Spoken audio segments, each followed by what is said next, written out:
And there's ways that you can approach your fear. My mother had a fear of open places. She was what was known as agoraphobic. You know, some of these people stay in their house for years, don't even go out. There was a joke in Reader's Digest. The agoraphobic picnic has been canceled for lack of interest. But so in any event, you know, she little by little she worked on it, and she, as a product of conditioning, she got, you know, out of the house and she walked around the block, and then she did this, and then my dad got ill, it was an impetus, and she actually taught herself how to drive, or, you know, took lessons and learned how to drive and got her license. We had to have the mayor present the second time to make sure there was enough clout. It was a small town. And she got her license, and then she actually, after 30 some years now working, she went out and got a job selling real estate, and she supported him while he was going through his final illness and wasn't able to support the family. So that's those conditioning things can help you to overcome your fears. So that's what we like. I like to do that because it underlies everything that I'm trying to teach you is meet these fears and they won't be there to get in the way of your negotiation. All right, let's talk about the role of reluctance, which he talked about, and the very first thing. This is a beginning gambit. He tells the story in his book about a situation with his wife, who apparently was not trained in negotiation to the same degree as he was. He had located a home that he thought would be perfect for the both of them. And he told his wife about it. And she said, I gotta see it, I gotta see it. He says, remember the role of reluctance, you know. Make sure that you're reluctant. Well, apparently she forgot. She got so excited because it was her dream home. And she went around and she was oohing this and eyeing that and everything else. The bottom line, according to Dawson, her visit cost them approximately $30,000 because of the fact that it's hard to deal with somebody and say that you want to walk away when your partner is in there carrying on as if this is the greatest thing since sliced bread. So that's an absolute important thing whenever you go for your car. Not bad, not bad. Too bad it's the color is exactly what I want. This, whatever it is that you find that you can pick flaws into. Oh, look at that dent there. You know, or so there's no dent there. Well, it looks like it could have been probably fixed. Whatever it is that you can do to cast aspersions on the product, to make it seem like you know, you're a little bit reluctant about it, is only going to be beneficial as long as you're not ludicrous about it. You know what I'm saying? So that is the key, I would think, to any negotiation where you're going to be the purchaser, the buyer, is never be an excited purchaser or buyer. If you find that that's what you're doing, if you are excited, your pulse is raising and you're smiling and you're excited, you can't wait and everything, then grab yourself and say, wait a second. Negotiations. I took that course. Never be excited, or and calm yourself down and be reluctant.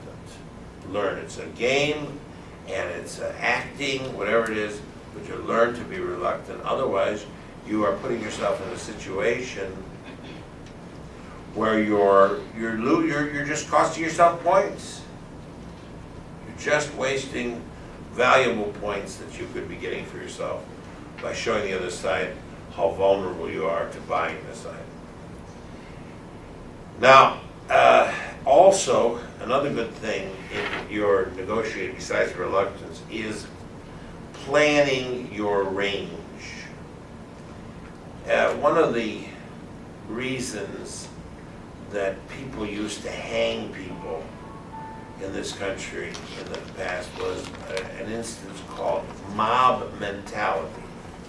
It's also one of the reasons that groups invest in movies and plays and various other things, because it's a group mentality.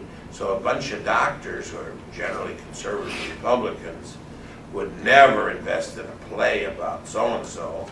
If they're approached as a group, they're more likely to be liberal and say, well, it's only $5,000 each, it's not like we're each giving $50,000. Why not do it? Why not take the chance? Same with a mob. The same person who wouldn't put a noose over somebody's head and kill somebody as a member of the mob doesn't. So you have to watch out for this, especially in an auction situation. You know, you hear stories about people come home with moose heads and things like that. I mean, it's addictive. I mean, it sucks you right in. You know what I mean? You're part of it and you want to show that lady in the second row or whatever. Who does she think? You know, you see, it's all, you got to remember the game. You got to remember to set limits, to go by those limits, and then you'll walk out there with the bargains that you should. When I go, I bid on rare books. That's my hobby. Whenever and autographs. When I bid on them, I always go for like $5 over half of the minimum estimated price, because I know that normally auction companies double the reserve price as, you know, the price that they won't sell for less than for the minimum, and then they add on to it. So I only get one or two purchases. I may make 50 bids and only get one or two purchases, but they're always bargains. They're always bargains, and I lose out on such great things, but I don't spend a lot of money, and I get to play like all the players, you know, these really rich people who are spending thousands. I'm in there playing along with them, and I always get a good deal. But I plan, and I stick to my plan. So there is your second of the beginning gambits, reluctance and planning. We talked a lot about the flinch, which is your third. It doesn't have to be used always. If the guy gives you a really, really good deal and you flinch, you're going to look a little ludicrous. But if it's if it's an expensive offer or it's high, you know, and you don't have to be as theatrical as I am. I mean, I studied acting when I was a kid and stuff, and so sometimes I tend to get carried away. $3,500, you know, I tend to get a little carried away with it. But so you don't have to be that much. But it does work. In 2 out of 3 times, the person that you do this to will automatically come down something. 2 out of 3 times. That's great. But you know, it can't be like the guy is really giving you a hell of a deal, and you're only negotiating so that you make him feel good. Like Dawson was talking about, that if you just grab the offer, then the guy's going to wonder, what did I do wrong? My favorite situation involving that is with a car that the guy is selling for $1,000. Maybe one of you want to do it with me. If one of you want to play the game with me, who's going to volunteer? Anybody? Okay. You're selling that. I'm selling a car for $1,000, and you offer me, you know, because you're taking the course, you offer me 4. Okay, let's try. Yeah, I want $1,000 for it. No, I think you can do better. I can do better than that. I think that I could probably get it for like 4. 400? Yeah. I'll take it. Okay, we got it. What's the reaction though when I say that, like that, as fast as that? And then I feel like I've got what I wanted. Oh, did you? Yeah. And there's no suspicion in the back of your mind? Wait a second.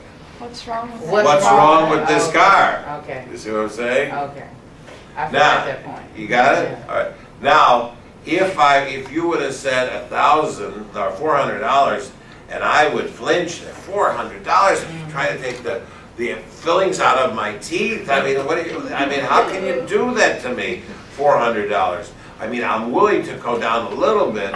How's about $750? I mean, that's reasonable. And then you come back, etc. You're willing to go $450. You'll probably feel better paying $500 through when we go through an exchange like that than you would paying $400 with me just bowing down to you. You understand what I'm saying? So play the game. If you don't play the game, people are going to read things into it, and they may just walk away and say, "No, something wrong here. I'm going to take a pass. Something wrong." Whereas you play the game and they pay actually more money, they walk away satisfied. Isn't that crazy? It is. But you know it's right, right?